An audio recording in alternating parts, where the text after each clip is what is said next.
Can you guys step right over here?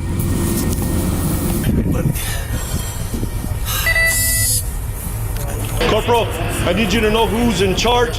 Everybody stops what they're doing right now.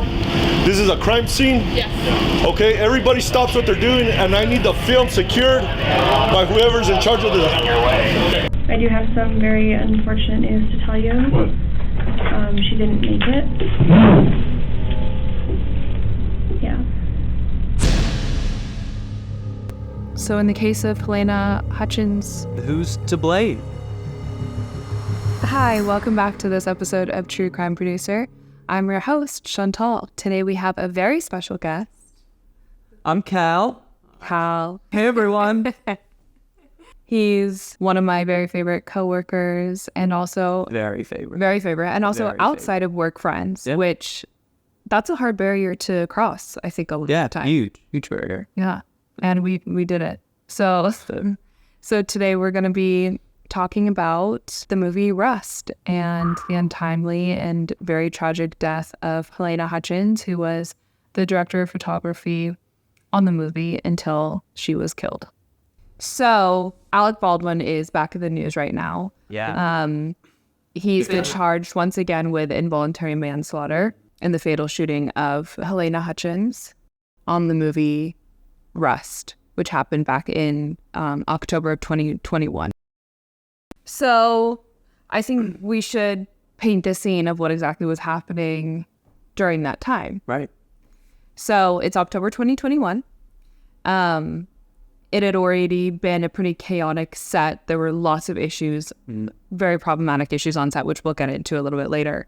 But we have Alec Baldwin, who's getting ready to perform a cross draw, which is apparently a very difficult maneuver to perform, even for very experienced marksmen. This is a tricky thing where basically, as I understand it, you are pulling the gun, which was a Colt 45 revolver, from the holster and in like one fell swoop, pointing it directly at the camera and pulling the trigger.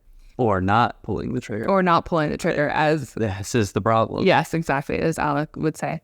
And so this was a practice run when the fatal shooting happened. He pulled it from his holster, pointed it, pulled trigger or not, and killed Halyna Hutchins and wounded the director. It's, working in entertainment, it hits home. Yeah, no, it's incredibly scary. I mean, Awful. It's rare, obviously rare, that people die on set, but that's still too often. Yeah. What went wrong? Who was supposed to be watching the guns? Who was supposed to be making sure, that everything ran smoothly? First up, we have Hannah Gutierrez-Reed, Right. and she's also been in the news a lot. Let's talk about her, what her day looked like, and what she has coming up now. Okay. So she, at the time, I believe she was just 25 years old. So she's a young armorer, very young armorer. Younger than we are now. Younger than we are now. What's interesting is I was thinking about what I would want on set if I was going to be, an actor touching fake guns or prop guns or real guns in this case. I feel like I'd want my armorer to be like a 65-year-old. Right. Really been doing it. He's been doing it. Somebody who's around gun. For a long time. Long time. But the idea that it's this like young 25. Younger than us. Younger than us. There you go. Yeah. I wouldn't trust me. No, I was going absolutely. younger than me.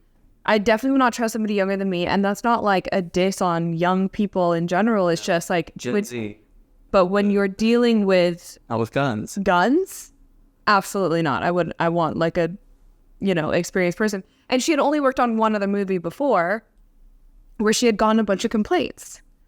So the fact that, she's known like they keep calling it an indie movie, but Alec Baldwin's the star of it. Like It's a big indie movie. Yeah, a big indie movie. Big indie. And so, yeah, she's apparently shows up hungover. Yeah. And this is all stuff that they're trying to kind of cut out of the case or the trial that's coming up. Apparently, she also transferred cocaine at one point to somebody else on set after the shooting happened, probably to not get in trouble. And she said that she had the gun with her all day long, except for 15 minutes. It wasn't in her sight. And she said that she had loaded it with dummy bullets, which is just bullets without gunpowder. And during those 15 minutes, the AD had taken the gun, put it on a table, and yelled, "Cold gun," which means there's nothing in it at all. She should be, anyone who picks it up should be good to go. Yeah. And that's when Baldwin took the gun and did this practice Crazy. shoot. Yeah. And it's wild. There's so many opinions, Yeah. a lot of people, and it's hard. It is really hard. It's really hard. Yeah. Because I just can't blame Alec Baldwin for that. It just doesn't Right. fit for me. Okay, so tell me a little bit about that. What are you thinking? It just doesn't fit for me. If I'm on a set and somebody gives me a gun and I'm supposed to shoot someone in a scene, Yeah. why would I not put my finger on the trigger unless I was trained not to? Which doesn't sound like he was properly trained not to. Yeah, he was told, I think, to do that exact move. Right. Pull trigger. The thing that's interesting to me is that he's also credited as a producer. Right. So I think a lot of this has to do with budgetary issues. Like, they hired this really young woman, Right. even though her dad is an incredibly famous armorer. Apparently, she's like a Nepo baby armorer, which is definitely in large part why she was even like able to get the job. But she, I'm sure, cost a lot less than her dad did.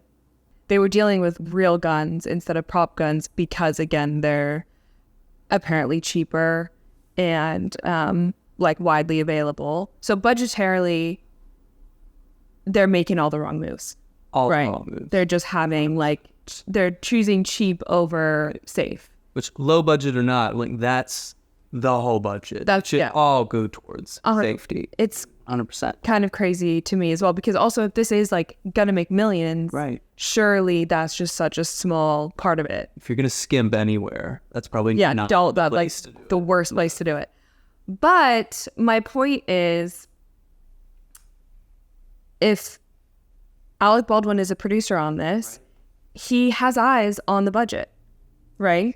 So yes, he might not have been told to handle the gun in the best way. He was told to put his, to pull trigger on this gun, and that ultimately leads to Halyna's death. But at the same time, like, because of the budgeting issues, that's kind of what led to it. Right.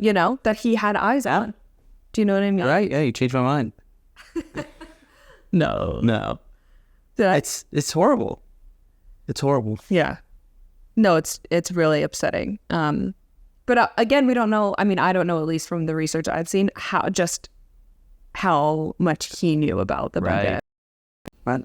The other thing that's really interesting to me is Halyna's family sued for wrongful death. Mm-hmm. Basically, immediately after this happened, sued the producers and other big filmmakers that were part of this movie. Alec Baldwin being one. And they settled. Yeah. So is him not paying almost like admitting fault? Right. Do you think so? Could be. If somebody came to you, if you had done something like this, and somebody came to you and said, you were a part in my wife's untimely passing, and you're saying I didn't do it, Right. would you pay? I don't know. Because it's a situation. I mean, that's impossible.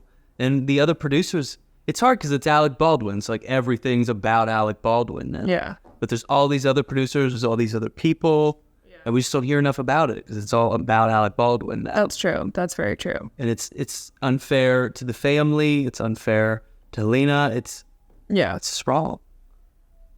Yeah.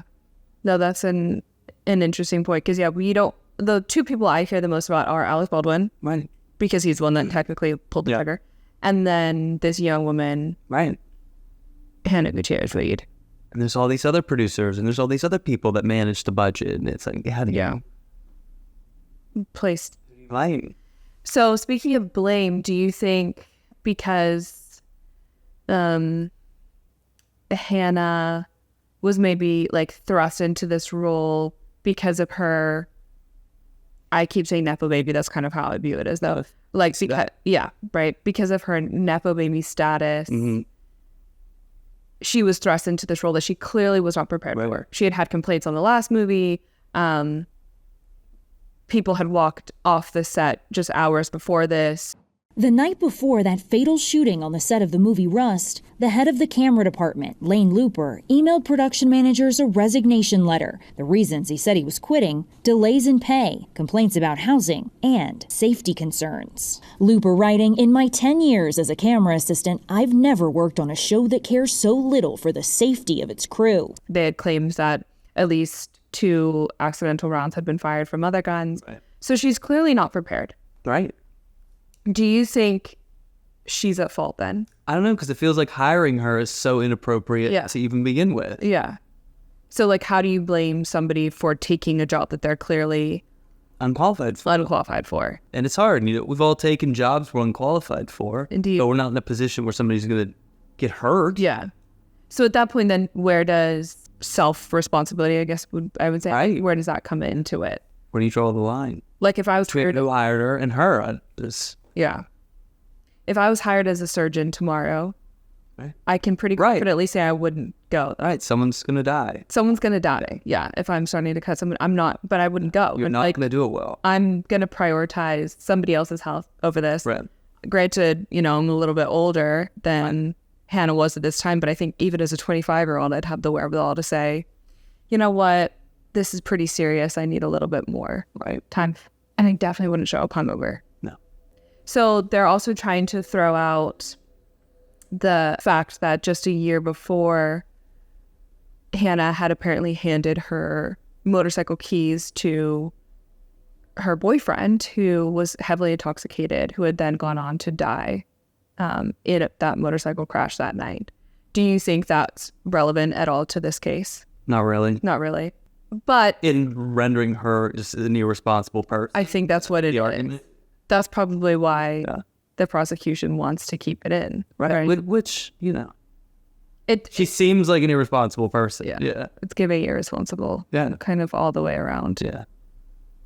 Yeah. I don't know how much argument we need for that. I know. She's also, there's so many videos that have kind of gone around now of her crying after the news broke about how her career is fucked. I just want to get the fuck out of here and never show my face in this industry ever again. Well, I wouldn't say that. Oh, I would. I'm like the only female armorer in the game, and I just fucked up my whole entire career. Have you studied armory, or did you go to classes, or how did you get into it? My dad's one of the best armorers in the entire world, and he trained me, and I'm a fucking failure. I feel like she shouldn't have that job anymore. Absolutely. No, her career should be fucked. Her career should be fucked. But the fact that those are the videos that's going around now, that happened the day that Halyna was killed. Right. Is her being like, oh my God, my career is totally over. Yep. I don't know how this happened. Which is, again, just painting her as a deeply unsympathetic. She's made herself a very easy villain. Yes. Yeah. Good way to say it. There were some other issues on set. Not bad. We can talk about that a little if you want to. Yeah. Let's talk about it. Let's talk about it. So just a couple hours before shooting, about 6 crew members had walked off set. I think it was camera crew members, had walked off set over the working conditions. Yeah. Basically, they said that their paychecks were getting delayed too long, and that their hours were far too long. Right. So as we know, working in production and on film sets, you're tired a lot of the time. Crazy hours. It's crazy hours. Your turnaround time is, I mean, you usually get at least 10 hours. That's what you should get. But I remember on this particular one, they were saying that once you count the hour drive from set back to the hotel, it's less than 10 hours. Right. So imagine getting, back to your hotel like 11 and then having to be up at 6 or something. How long do you think you could function with hours like that? Oh, who knows? But I'd not be functioning at a very high quality. Yeah, definitely not well enough to... Yeah. Handle weapons. Yeah. No. Looper alleging lax COVID policies and also specifically expressing his concern for weapon safety on set, writing, "During the filming of gunfights on this job, things are often played very fast and loose," and saying when he raised concerns about the lack of safety meetings with production, "We are usually met with the same answers about not having enough time to complete the day if we rehearse." And it's a trickle-down effect on sets. And when it's long hours like this, and when people are trying to skimp on the budget, it's a trickle-down effect. You know, people start getting the ball rolling, and it's a trickle-down effect from the highest up people all the way down. Everybody gets more and more irresponsible as you go on. That's true. Like if you're a PA and you're seeing your PM is like sleeping on, not saying that happened, but hypothetically, you're going to feel way more inclined to like to fuck around. Yeah. And it was not a very tight show. Okay, so this other part that I find kind of controversial, to me when I read it, I was a little surprised, is as part of the wrongful death settlement, Halyna's husband, I believe his name is Matthew Hutchins, was made executive producer of the movie, so it could resume. Which is a little weird to me. Yeah. That came off as weird. Like, you killed my wife, right? Give me a credit. Yeah. Kind of thing. What do you think about that? No idea. Like, what's the legal stipulation for that? I don't know what the point is, the benefit of it is. I have no idea. No, he's executive producer. Yeah, they were able to resume filming, and they did complete the movie. Yeah. Do you like it ethically? Do you think that's I mean, I guess the husband's point of view, at least what he's saying is, I want my wife's final work to be completed. Right. And, you know, he can obviously, like, if that's how he feels, totally respect that. It does seem strange to me. Mm-hmm. Do you think I'm out of turn? No, I don't think it's out of turn. I think it can feel strange. But I think it's good that it was left to him to make a decision. That's true. That he's the one that can say yay or nay. I don't know how I would feel watching a movie like that. Right. If I was the husband or like God forbid the son. Like if it was anyone else's decision, but it would be incredibly sensitive. Will you see the movie? I don't know, maybe. If it's good. Yeah, if it has good reviews, then you'll go check it out. Yeah, it's gonna run tomatoes. I'll check it out. Yeah. So we can talk about what we know about Halyna, who she was as a person. She's very beloved. Very loved. Yeah. And, you know, with us working in production, I feel it's so rare to come across a female DP. Yeah. It's not very often that I'm hiring them. And obviously we work in the documentary space, so that might be a little different. Right. It's very rare that I'm working with female DPs. And I think that's part of what makes this case so tragic is you do have like such a talented, young, up-and-coming DP. Her being in that position meant something. It meant something, absolutely. Yeah. And we know, obviously, skilled cinematographer. She was a wife. She had a young son. She grew up in a Soviet military base in the Arctic Circle, so she's Ukrainian. She studied economics in Ukraine and then went on to study journalism at the Kiev National University. All around, just an incredibly accomplished woman. Economics, journalism, and a DP on top of all that. She probably would have been amazing in the documentary space. Absolutely. And then finally went on to attend AFI in LA. So, yeah, I mean, this story, it's eerily similar to one that we've heard before. Yeah. The Crow. The Crow. What do you know about The Crow? Everything about The Crow. Yeah. What is it, 30 years ago now? Mm-hmm. And here we are. You know, it's amazing to think that we've come that far and not come that far at all. That something like this could still happen today on a movie set. Because that's outrageous. Such a huge. Yeah. Do you want to tell us what you know about it? Well, he was shot on set and killed. Who was?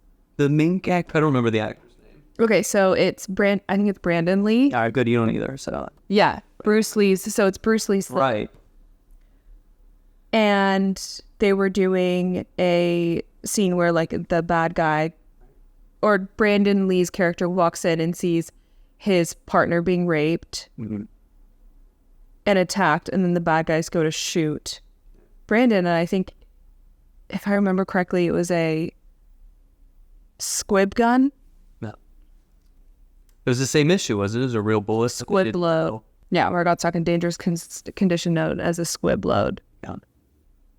The bullet from the dummy round was already trapped in the barrel, a condition known as a squib load. This caused the .44 Magnum bullet to be fired out of the barrel with virtually the same force as if the gun had been loaded with a live round and it struck Lee in the abdomen. How could it happen again? Yeah. If Alec is convicted of involuntary manslaughter, he would get up to 18 months in prison and I think a $5,000 fine. Yeah. And then same for, I think actually Hannah is up for 3 years. Yeah, she faces up to 3 years in prison if convicted. Yeah. Do you have any predictions? No predictions. I think there's so many other people that should be part of that conversation. Yeah. No, I agree. I think Alec and Hannah are the more hot topic ones. Right, exactly. Both of them are pretty controversial characters already, and especially after those videos had been leaked of Hannah, you know, crying about her career and everything else. It's like deeply unsympathetic character. Yeah. So I guess we're gonna have to See what happens. see what happens. I know I'll be paying attention. Definitely. Yeah. Well, thank you so much for joining us on this episode. Let us know what you think of the new format. Do you like the idea of having guests on?